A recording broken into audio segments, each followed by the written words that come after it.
Ako po ang tagapamahala ng Calauag Small Coconut Farmers Multipurpose Cooperative.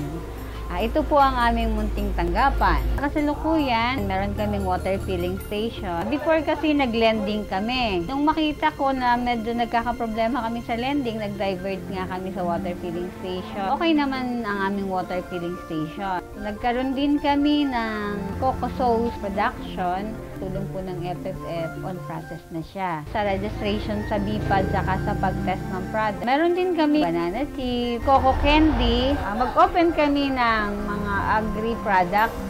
Magbebenta kami.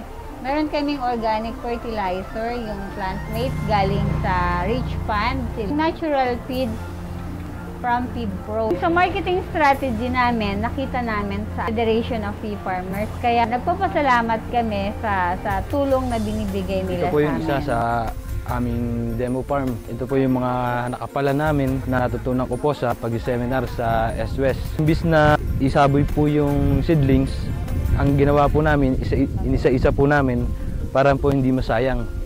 Ito po ay kamatis, talong, sili, na itatanim namin sa ngayon. Kasi ito po yung mga papaya at dragon fruit na tinatanim po namin.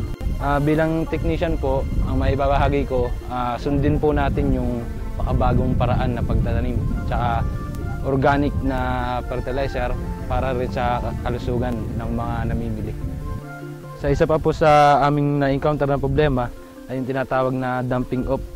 Pag nagdilig ka po, sa seeds pa lang, kailangan maga kung maga, hapon kung hapon ka lang magdidilig. Kasi pag na-over ang tubig, nagdadumping off po, napuputol yung pinakang main root niya.